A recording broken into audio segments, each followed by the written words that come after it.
नमस्कार, आपके साथ हूं मैं राजीव शर्मा और आज अपने इस खास शो हिंद के वीरों की वो अद्भुत, अविश्वसनीय, अकल्पनीय शौर्य गाथा जब भारतीय शूरवीरों ने अपनी ही आवाम पर जुल्म सितम की इंतहा पार कर रहे पड़ोसी को दो हिस्सों में चीर दिया था। दुनिया का नक्शा बदलने वाला ये वो घातक युद्ध था जो उस नासूर की तरह उसके सीने में धंसा हुआ है। आज बार बार भारत को जंग की गीदड़ भपकी देने वाला इस कायर मुल्क ने महज 13 दिनों के अंदर घुटने टेक दिए थे।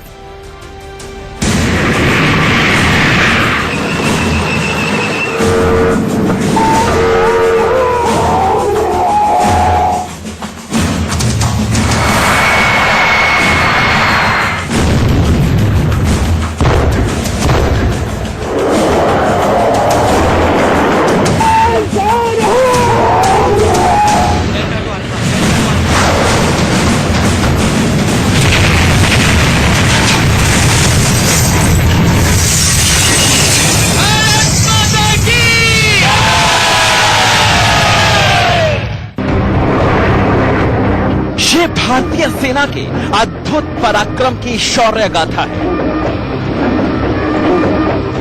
ये वीरता के पन्नों पर हमेशा हमेशा के लिए लिखती गई दुनिया की सबसे घातक जंग की गाथा है।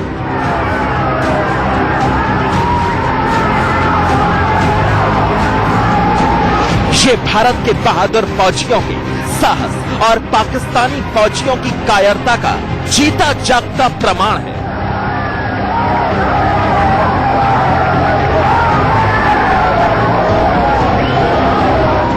ये युद्ध गवाह है।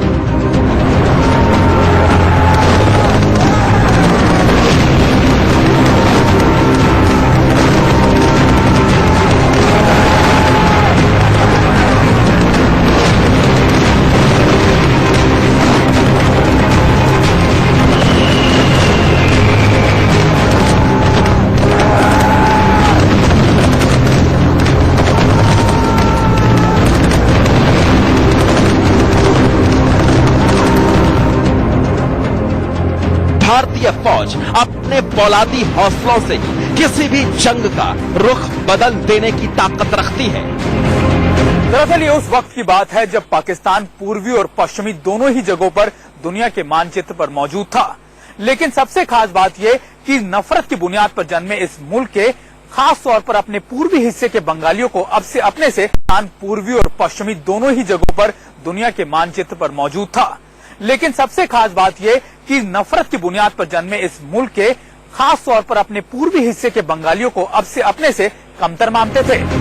इस बीच जब तक तानाशाही हुकूमत झेल रहा पाकिस्तान पहली बार इतिहास के पहले लोकतांत्रिक चुनाव का साक्षी बना। मुजीबुर रहमान की पार्टी आवामी लीग ने ईस्ट की 170 में 167 सीटें हासिल कर ली और भुट्टो की पाकिस्तान पीपल्स पार्टी ने वेस्ट की 138 में से सिर्फ 81।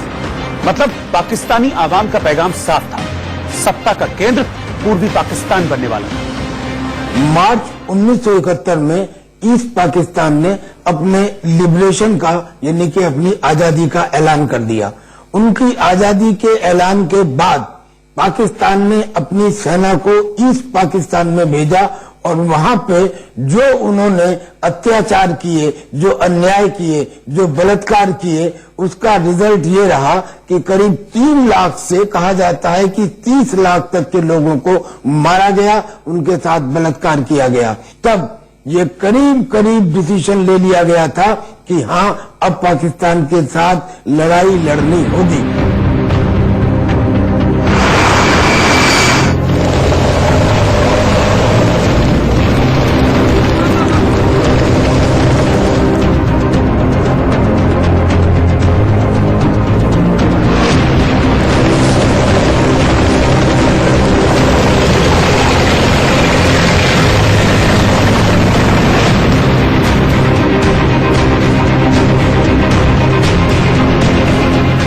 इसे रोकने के लिए सियासी दांवपेच शुरू हो गए। पूर्वी पाकिस्तान में विद्रोह की आग जल उठी और इसे कुचलने के लिए जनरल टिक्का खान को ढाका रवाना किया गया। जनरल टिक्का की बहाली के साथ पाकिस्तान का दमन चक्र और भी ज्यादा क्रूर हो चुका था। चुन चुनकर विद्रोहियों को मौत के घाट उतारा जाने लगा। अपने ही मुल्क में जुल्मों सितम का सामना कर रहे पाकिस्तानी लाचार थे कि वो जाएं तो जाएं कहां। और दूसरी तरफ एक जिम्मेदार मुल्क होने के नाते भारत पर भी लगातार नैतिक दबाव बनने लगा। आखिरकार संयम की वो सीमा टूटी तो वो घड़ी आ ही गई जब आयरन लेडी इंदिरा ने तोरप का इक्का चला। वो घातक जनरल जो पूर्वी पाकिस्तान की मुक्ति के नायक बने।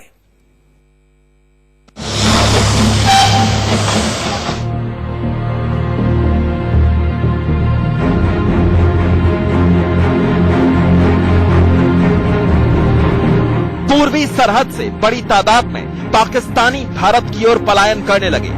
लाखों की तादाद में रेफ्यूजी पश्चिम बंगाल, ओडिशा, असम का रुख करने लगे। दरअसल उस समय की प्रधानमंत्री इंदिरा गांधी ने सेना अध्यक्ष जनरल मानेकशॉ को बुलावा भेजा। दरअसल पाकिस्तान का जनरल टिक्का क्रूरता की सारी हदें पार कर चुका था। उसने ईस्ट पाकिस्तान के अंदर अपनी क्रूरता बढ़ानी शुरू कर दी। इसी के चलते अंतर्राष्ट्रीय दबाव बना और पाकिस्तान को जनरल टिक्का को हटाकर जनरल नियाजी को लाना पड़ा। लेकिन क्रूरता कुछ भी कम नहीं हुई। जब इंदिरा गांधी ने जनरल SHFJ मानेकशॉ से वार के लिए कहा कि तुमको आक्रमण करना है पाकिस्तान पर, तो जनरल मानेकशॉ एक स्ट्रेट और ऑनेस्ट सोल्जर थे। उन्होंने कहा कि अभी हमारी तैयारी पूरी नहीं है, और ये बात उन्होंने करीब मार्च में कही थी।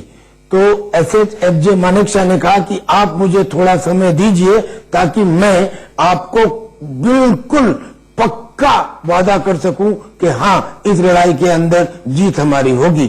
हालांकि इंदिरा गांधी इस लड़ाई को बहुत पहले शुरू करना चाहती थी, लेकिन मानेकशॉ के कहने पे उन्हें मानना पड़ा और तब उन्होंने इसको कुछ समय के लिए टाल दिया।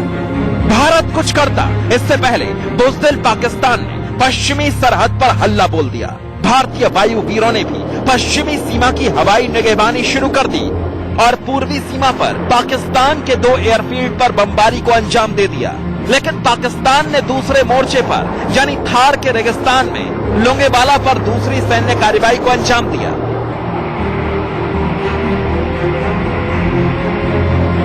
तारीख 4 दिसंबर 1971 थी। रात के अंधेरे में पेट्रोलिंग कर रहे जवानों को वहां पाकिस्तान से धड़धड़ाते टैंकों की आवाज आई।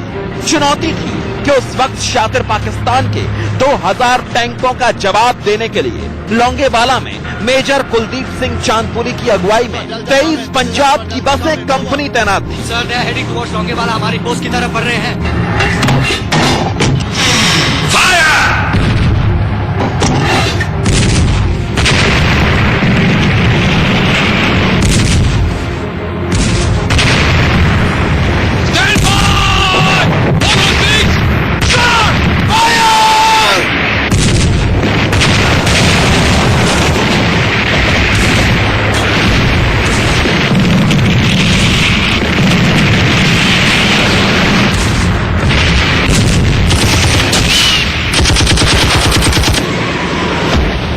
मेजर चांदपुरी जानते थे कि पीछे हटने की गुंजाइश बिल्कुल भी नहीं है। उन्होंने अपने सारे जवानों को इकट्ठा किया, सबको बोला कि जो भागना चाहता है वो आजाद है, लेकिन भागने से पहले सभी जवान ये सोच ले कि जो भी जवान भागेगा वो न सिर्फ बटालियन पर बल्कि अपनी पुरखों के ऊपर भी कलंक साबित होगा। दुश्मन को इस हद तक हावी होता देख कोई भी अफसर खौफजदा नहीं था। वतन के रक्षक उस वक्त भी फौलाद की तरह कर्तव्य पथ पर डटे रहे। ये इम्तिहान इसलिए भी मुश्किल था क्योंकि गहरी रात होने के चलते वायुसेना के लड़ाकू विमान उस वक्त उड़ान नहीं भर सकते थे।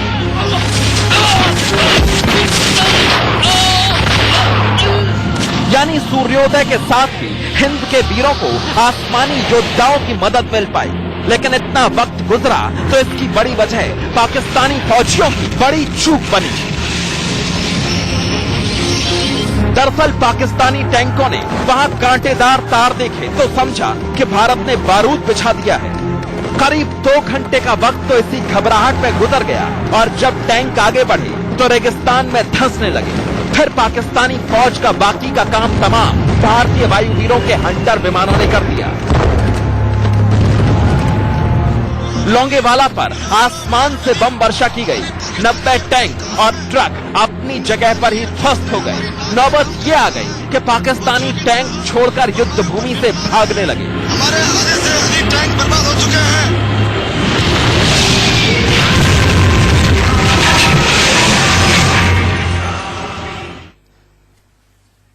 यानी एक मोर्चे पर तो भारत ने पाकिस्तान के नापाक मंसूबों पर हवाई हंटर से बम वर्षा कर दी, लेकिन युद्ध का शंखनाद बजे अभी सिर्फ एक ही दिन बीता था और पूर्वी पाकिस्तान भारत के लिए जंग का सबसे अहम इम्तिहान था। पाकिस्तान का जनरल नियाजी इस बात को अच्छी तरह से जानता था, इसलिए उसने हर खतरे से निपटने की तैयारी बड़े पैमाने पर शुरू कर दी थी।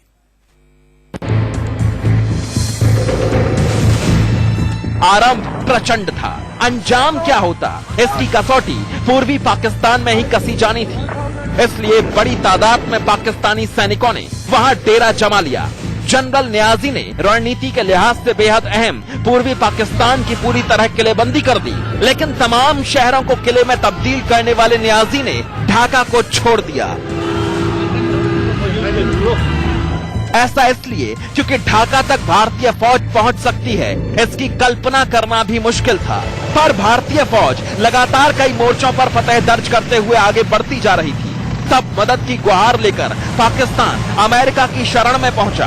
भारतीय सेना की आक्रामक कार्रवाई से घबराए तो उस वक्त के अमेरिकी राष्ट्रपति रिचर्ड निक्सन भी थे। इसलिए उन्होंने युद्ध के मैदान में शतरंज की एक ऐसी चाल चली जिससे भारतीय सेना अपने कदम पीछे खींच ले, लेकिन ऐसा हुआ नहीं।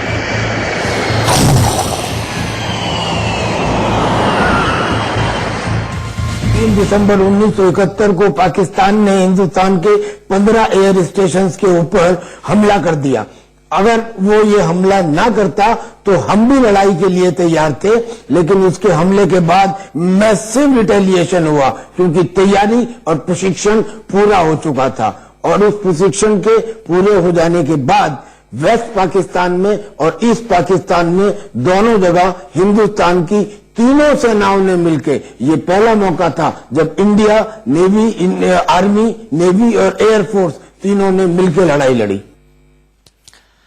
लेकिन बात यहां पर अमेरिकी राष्ट्रपति की भी। दरअसल अमेरिकी राष्ट्रपति नहीं चाहते थे कि भारत युद्ध को आगे बढ़ाए। इंदिरा से उनकी तलखियां उन दिनों गाहे बगाहे सामने भी आ चुकी थी। ऐसे में उन्होंने डराने वाला झूठ फैलाने की एक चाल चली। अफवाह फैलाई गई कि भारत के खिलाफ चीन ने भी विध्वंसकारी मोर्चा खोल दिया है, लेकिन यह महज भारतीय सेना के हौसलों को तोड़ने की रणनीति थी। असल में ऐसा कुछ हुआ ही नहीं। चीन अब तक इस युद्ध में कूदा ही नहीं था।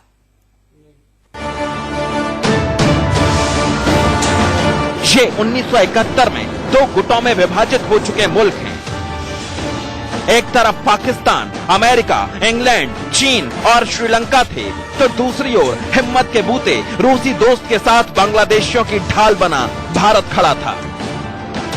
उस समय अमेरिका के यूएन में दूत थे जॉर्ज डब्ल्यू बुश। उन्होंने यूएन की सिक्योरिटी काउंसिल के अंदर ये प्रस्ताव किया कि युद्ध विराम लगाया जाए और भारतीय सेना वापस लौटे। लेकिन भारत के सबसे पुराने मित्र रूस ये जानता था कि भारत ये युद्ध जरूर जीतेगा। उसने अपनी वीटो पावर का इस्तेमाल करते हुए इसको गिरा दिया। अब तक की ये लड़ाई जमीनी और आसमानी थी, लेकिन अब इसका रुख समंदर की ओर था। भारतीय नौसेना ने 10 पाकिस्तानी युद्धपोतों को नष्ट कर दिया।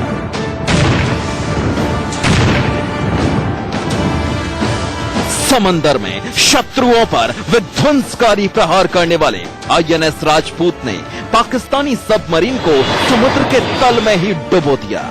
इसके अलावा 12 तेल टैंकों को भी नेस्तनाबूद कर डाला। हिंदुस्तानी नौसेना के प्रहार से बौखलाई पाकिस्तानी नेवी के अंदर अब लड़ने की हिम्मत ही नहीं बची थी। तारीख थी 10 दिसंबर 1971। ब्रिटिश आर्मी का लड़ाकू करियर ईगल भारत की समुद्री सीमा में दाखिल हो गया।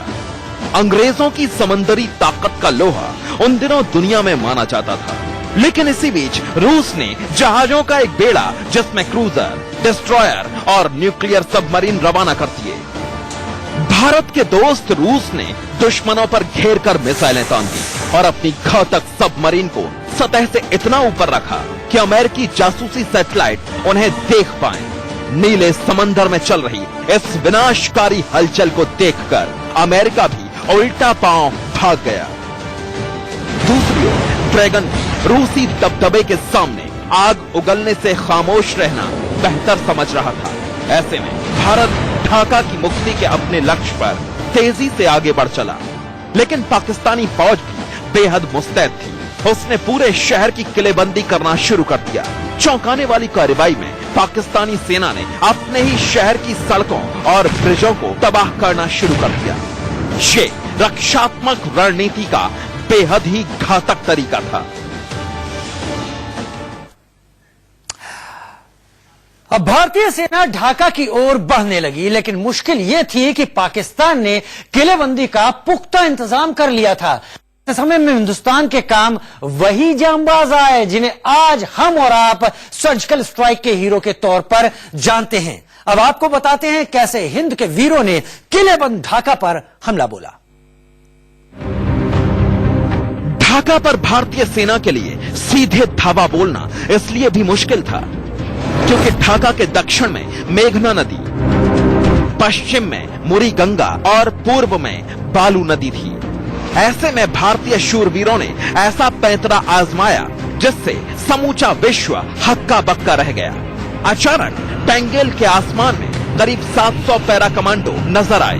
दावा तो ये भी किया जाता है कि इनमें कुछ पुतले भी पैराशूट से उतारे गए थे ताकि पाकिस्तान इसी सवाल में उलझ जाए। तो अब तक हिंदुस्तानी थल सेना और नौसेना ने अपने शौर्य का परिचय दिया था, लेकिन अब युद्ध में हिंद के वायुवीर भी आ चुके थे। हमारे आसमान के जांबाज शत्रु संहारकों ने ऐसा प्रहार किया कि समूचे पाकिस्तान में खलबली मचा दी। एक तरफ भारतीय नौसेना और थल सेना ने अपने शौर्य का अद्भुत परिचय दिया, आसमान के शत्रु संहारक अब अपनी जांबाजी दिखाने के लिए मैदाने जंग में उतर चुके थे।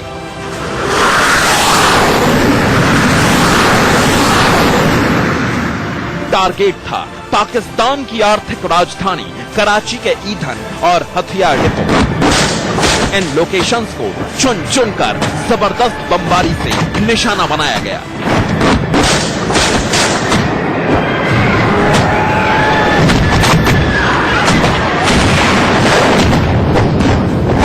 जंग का जख्म झेल रहा पाकिस्तान अब माली तौर पर दम तोड़ने लगा था। 1971 के युद्ध में इंडियन नेवी का रोल बहुत इंपॉर्टेंट था। इंडियन नेवी ने कराची बंदरगाह के बहुत नजदीक जाकर आक्रमण किया और कराची बंदरगाह को तबाह कर दिया, और यही कारण था कि वेस्टर्न पाकिस्तान के ऊपर बहुत नजदीक जाकर आक्रमण किया और कराची बंदरगाह को तबाह कर दिया, और यही कारण था कि वेस्टर्न पाकिस्तान के ऊपर करीब करीब हिंदुस्तान की मिलिट्री का दबदबा बन चुका था, और ये हुआ इंडियन नेवी की वजह से। इसी इंडियन नेवी ने विशाखापट्टनम के पास जो उनकी एक पनडुब्बी थी जिसका नाम था गाजी पनडुब्बी, उसको डुबो दिया। तो एक किस्म से करीब करीब पाकिस्तान की नेवी को तो पूरी तरह से नेस्ता नाबूद कर दिया था। आनंद फानंद में ढाका के सरकारी आवास में गवर्नर ने तमाम आला अधिकारियों के साथ इमरजेंसी बैठक बुलाई। तभी वो हुआ जिसकी कोई कल्पना भी नहीं कर सकता था। अचानक बमों से लैस भारतीय वायुवीरों ने घातक 4 लड़ाकू विमानों से उसी इमारत को निशाना बनाया, और ऐसे वक्त में SBVIP इमारत पर बम बरसाए जब गवर्नर के साथ मीटिंग चल ही रही थी। इस आसमानी कार्रवाई में इमारत की मुख्य छत गिर गई। डर से बौखलाए गवर्नर ने बिना देर किए अपने पद से इस्तीफा दे दिया। इस हमले से जोश में आए हिंदुस्तानी फौजियों के कदम और भी तेजी से ढाका की ओर बढ़े जा रहे थे, और बेबस नियाजी युद्ध विराम के लिए बार बार गिड़गिड़ा रहा था। ऐसे में जनरल सैम मानेकशॉ ने पाकिस्तान को आखिरी अल्टीमेटम दे दिया। अगर पाकिस्तान युद्ध खत्म करना चाहता है तो उसे 16 दिसंबर की सुबह 9 बजे तक आत्मसमर्पण करना होगा। तारीख 15 दिसंबर 1971। भारत की तरफ से शाम 5 बजे से अगली सुबह 9 बजे तक युद्ध विराम का ऐलान भी कर दिया गया। पर खामोश बंदूकों के साथ भारतीय फौजी लगातार ढाका की तरफ बढ़ते जा रहे थे।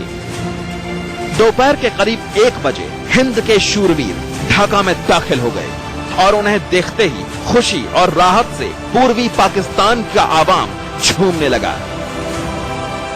लेकिन बहुत कम लोग जानते हैं कि इस वक्त भारतीय सैनिकों की तादाद महज 3000 थी, जबकि पाकिस्तानी सैनिक 30,000 थे। उनके पास इतनी गोलियां थी कि 1 महीने तक युद्ध और खींच सकता था। वहीं भारत के पास असलहा भी महज 4 दिन का बाकी था। लेकिन मनोबल में भारत पाकिस्तान से काफी मजबूत था। हमारी फौज पीछे नहीं हटी। समर्पण की सीधी सीधी वजह थी उनकी सप्लाई लाइंस का काट दिए जाना। चूंकि हमने पाकिस्तान की नेवी को एक किस्म से निष्प्राण कर दिया था, एक किस्म से नेस्तनाबूद कर दिया था। सप्लाई लाइन काट दी गई थी, पाकिस्तान को अल्टीमेटम दे दिया गया था। अब युद्ध की निर्णायक घड़ी थी। भारतीय सेना ने ढाका में ही डेरा जमा लिया। दूसरी ओर पाकिस्तान के जनरल नियाजी पर सरेंडर का दबाव बढ़ता जा रहा था। ऐसे में पाकिस्तान ने वो फैसला किया जो उसकी आने वाली पीढ़ियों को भी नासूर की तरह चुभता रहेगा। पाकिस्तान का डरपोक जनरल नियाजी दफ्तर पहुंचा तो जनरल जैकब ने उसे सरेंडर के दस्तावेज पढ़कर सुनाए। हालांकि अब भी वो समर्पण के लिए तैयार नहीं था। उसे अपने अमेरिकी आकाओं से अब भी बीच का रास्ता निकाल लेने की उम्मीद थी। करीब आधे घंटे तक जनरल जैकब उसके दफ्तर के बाहर टहलते रहे। अंदर लौटने पर बेबस नियाजी ने सरेंडर करना ही अपनी जान की हिफाजत के हक में समझा। दुनिया के सामने पाकिस्तानी सैनिकों ने हथियार डाल दिए। जनरल नियाजी ने अपनी पिस्तौल सौंपी, हिंदुस्तान के कदमों में झुक गया। आधी जमीन गंवा चुका पाकिस्तान अर्थव्यवस्था के मोर्चे पर भी खत्म हो चुका था। आधी जल सेना, चौथाई वायु सेना और 1/3 सेना को पाकिस्तान ने युद्ध में गंवा दिया। इस फतह के बाद हिंदुस्तान ने पूरी दुनिया में अपना इकबाल कुछ यूं कायम किया कि जीती हुई जमीन पर कब्जा नहीं किया, बल्कि करीब 93,000 पाकिस्तानी सैनिकों को युद्धबंदी बनाया। तो अंतर्राष्ट्रीय नियमों के मुताबिक ही उनके साथ बर्ताव हुआ।